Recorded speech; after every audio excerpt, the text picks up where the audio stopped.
honest review sa editor cartoon ninyo. Okay? So, ganun pa rin. Ang topic natin dito ay yung 500 pesos na Noche Buena na inahahain sa atin ng DTI na okay ba yan?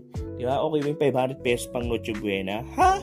Diba? So, yan. Yung mga nagpa-practice ngayon yan. Pag-practice nyo rin yan. Diba? So, dito may kita natin dito ang ginamit niya is bubuyog. So, ang magandang analogy. Diba? Nakita natin reaction ng bubuyog. Malungkot. Diba? Bubuyog, tapos malungkot. So, ang ganda ng creativity niya. Diba? Creative. Diba? Creative yan. Diba? At least lumabas siya, hindi usual na Pinoy. Kasi marami na nag-post yun, Juan de la Cruz. Okay naman, effective naman Juan de la Cruz kasi siya talaga yung naapektuhan. Tayo yung naapektuhan dyan, diba? Parang, diba? 500 pesos.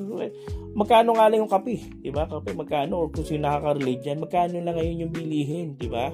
So, dito ginamit niya, ayan, bubuyog. Diba? Napaka-creative. Then, yung bubuyog, nakatingin doon sa sa bulaklak na sira-sira na, parang mapapakinabangan pa ba yan? So, ang ganda. Diba? Tapos ano yan? Ano ba yan? Yan yung 500 pesos na pang Noche Buena. So, sapat ba yan? Diba? Alam natin hindi siya, parang related talaga yung elements dun sa Pasko. Diba? Pero, pa rin, gets mo pa rin na talagang yun yung emosyon. Yung nga sa editorial cartoon is all about the opinion of the cartoonist.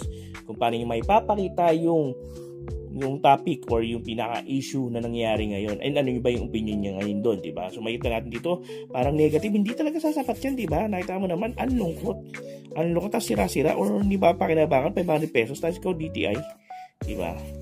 So, ayan, diba? So, for me, ang ganda ng concept niya. So, may improve pa siya rito. So, technicals niya, okay naman yung details ng bubuyog. Yung pagkakanin niya sa bulaklak, okay din. Lanta. Ito naman natin, lanta. May mga motion lines din. Diba? 500 pesos. So, ako kung dito sa label, parang tinanggal ko na siguro to. Kahit 500 na lang yun, okay na yan. Tapos, tinawan mo pa siguro yung labels mo. NDTI, diba? So, okay naman yan. Or, pwede rin na ako ang pinaka-suggestion ko rito, mas maganda kung niliitan mo yung bulaklak.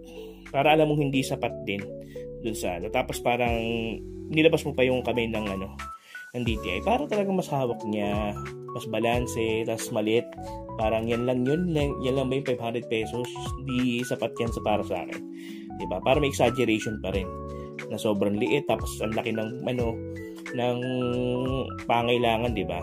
Nung kakain ng 500, diba? Parang di talaga sapat, diba? So, yan. So, score na natin yan. For me sa concept, panalo naman siya. Pero yun nga, diba?